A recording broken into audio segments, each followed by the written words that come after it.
Bismillahirrahmanirrahim.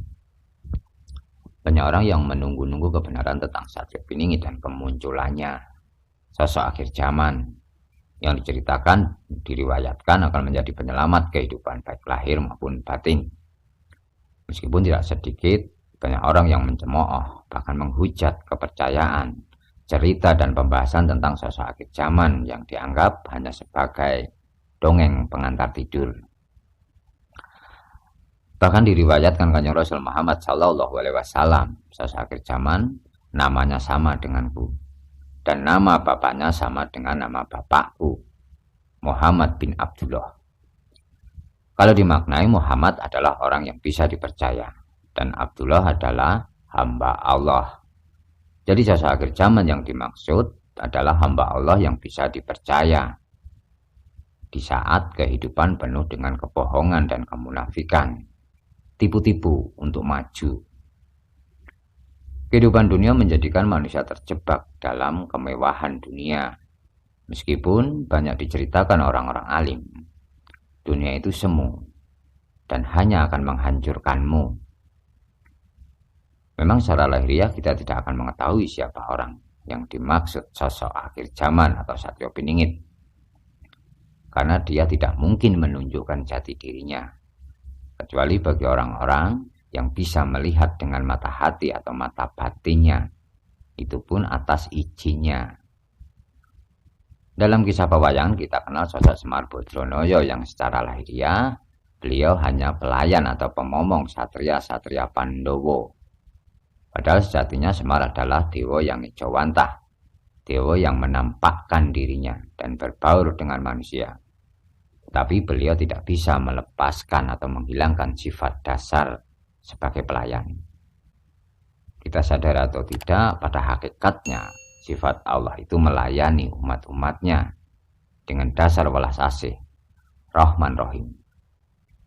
Bahkan tanpa kita meminta pun, Allah sudah mempersiapkan dan memberi dengan perantara malaikat-malaikatnya. Dan malaikat melayani umat-umat Allah dengan penuh tanggung jawab sebagai perantara atau jembatan atas manusia, atas kehidupan dengan sang penguasa. Rasul-Rasul Allah atau para nabi melayani umat-umatnya untuk mengenal Tuhan dan mengenal ilmu-ilmu Tuhan. Yang kita ketahui, Nabi Isa alaihissalam mengatakan dirinya sebagai pelayan.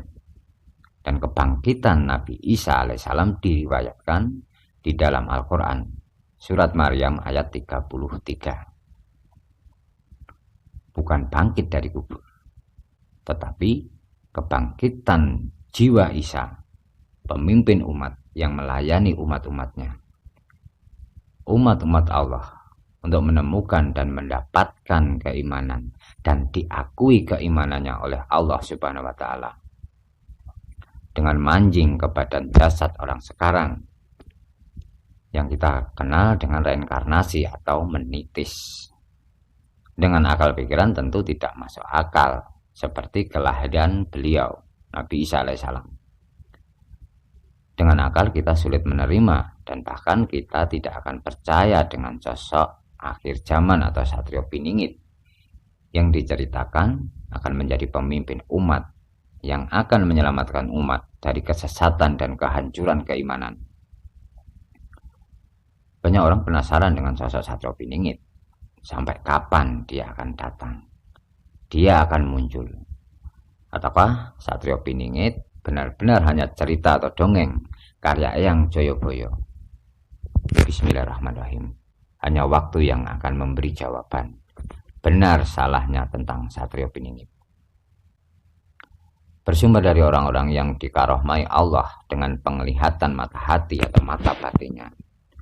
Dan karena ridho dan barokah Allah Subhanahu wa Ta'ala bisa berinteraksi dengan leluhur atau makhluk kasat mata, penghuni alam gaib. Dia mendapat wejangan tentang sosok akhir zaman.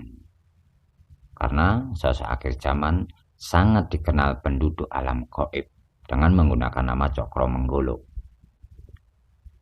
Satrio Piningit itu Gusti Kang Katon, zat suci manjing ning badan wadake menungso. Ora angger wong iso ngerti asline menungso kuwi. Sanadyan wong sing cedhak nek ora dikersakake ngerti ora bakal weruh. Mula aja mbiji wong liya sak-sake kang durung ngerti asline. Aja ndurake awake ning liyan, andhap asor. Kalau dimakan mentah, wejangan tersebut bisa sesat dan membuat kesesatan. Karena perlu dikaji, perlu ditafsirkan dalam tanda kutip sanepan ataupun kiasan. Satrio Piningit itu Gusti yang menampakkan diri, zat suci yang manjing atau masuk ke badan jasad manusia. Tidak semua orang bisa mengetahui sejatinya manusia itu, meskipun orang yang dekat dengannya. Kalau tidak diizinkan tahu, tidak akan mengetahuinya. Jangan menilai orang lain sesuka hati kalau nggak tahu yang sebenarnya.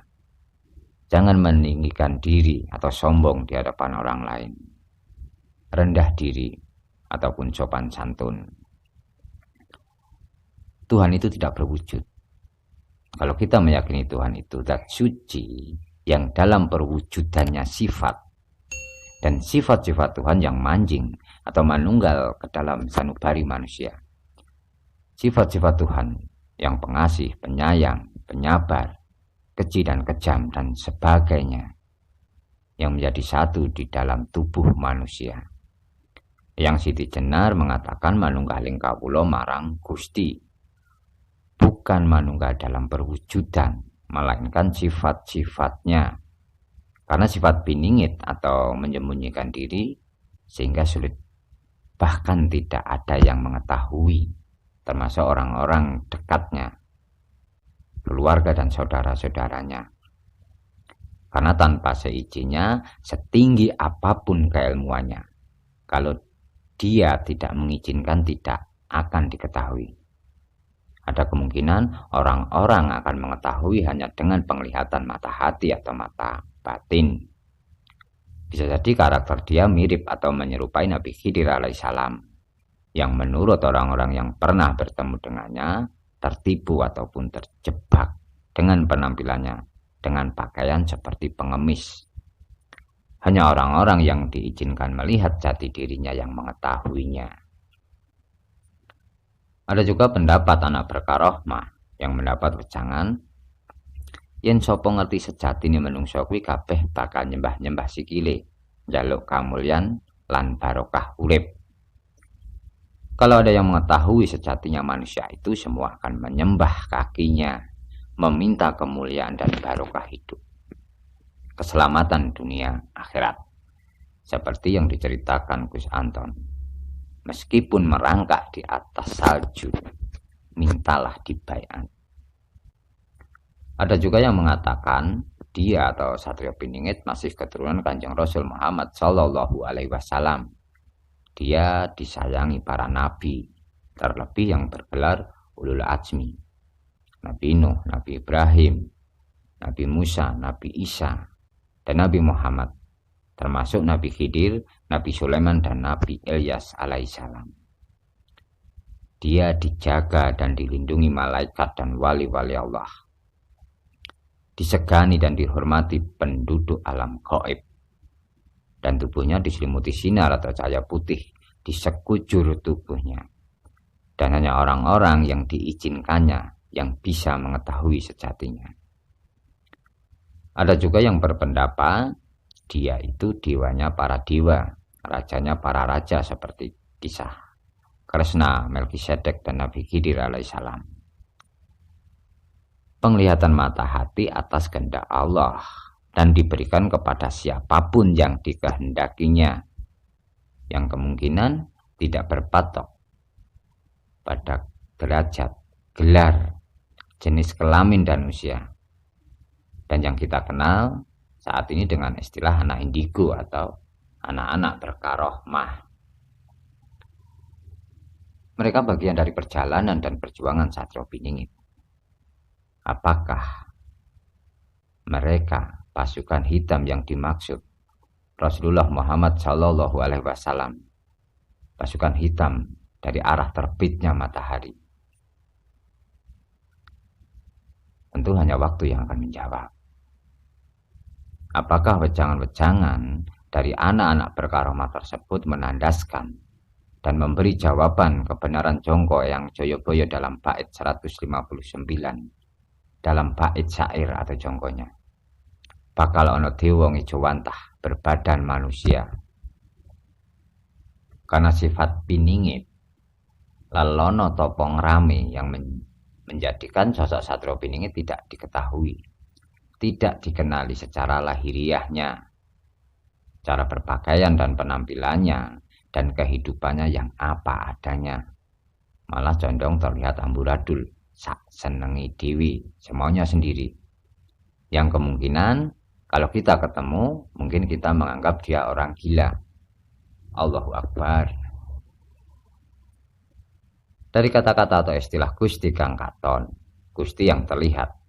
Kalau salah memaknai, bisa salah dan menimbulkan kesesatan. Karena pada hakikatnya Allah tidak berwujud. Allah tidak tidur. Zat suci Allah, sifat-sifat Allah yang manjing ke sanubari manusia. Dan dari atau dengan penglihatan mata hati atau mata batin, di hatinya ada tulisan lafal Allah yang menjadi tanda keimanan, pengabdian, dan bakti umat kepada Sang Penguasa, dan yang seharusnya dimiliki semua umat manusia. Istilah Gusti kang katon kalau gagal memahami bisa dikatakan atau disebut penista agama. Bukan wujud perwujudan Allah, tetapi sifat-sifat Allah. Orang Jawa menyebut orang tuanya dengan istilah Gusti Allah katon. Gusti Allah yang kelihatan dengan dasar ridho orang tua, ridho Allah. Murka orang tua, murka Allah. Dari mana Satrio Piningit itu berasal bukan sebuah masalah.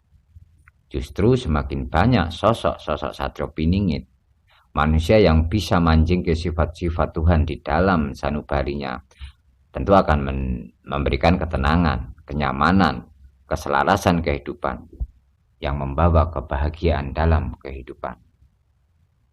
Bismillah. Semoga ini bisa menjadi wawasan bagi orang-orang yang percaya dengan cerita tentang Satrio Piningit dan bisa dijadikan perenungan. Bukan mencari pembenaran dengan cerita atau ulasan yang kita sampaikan, tetapi sebagai bahan kajian untuk mendapatkan kebenaran. Perbedaan pendapat atau pemahaman menjadi dasar menemukan atau mendapatkan kebenaran. Tidak ada tuntutan untuk mempercayai. Kita saling menghormati dan menghargai pendapat orang lain. Kita diberi otak untuk berpikir, diberi hati untuk merasakan. Kita punya kebebasan untuk percaya atau tidak. Sama seperti Allah yang memberi kebebasan kepada manusia untuk percaya dengannya, dengan Rasul dan firman-Nya, dengan kuasa dan kehendaknya, barokah, mukjizat dan karomahnya. Allah hanya memberi penandasan golongan orang yang beriman dan golongan orang kafir. Dan pada saatnya nanti kita harus mempertanggungjawabkan apa yang kita kerjakan, termasuk kesaksian palsu. Inna lillahi wa inna ilaihi raji'un. A'udzubillahi minasyaitonirrajim. Bismillahirrahmanirrahim. Alhamdulillahirabbil alamin.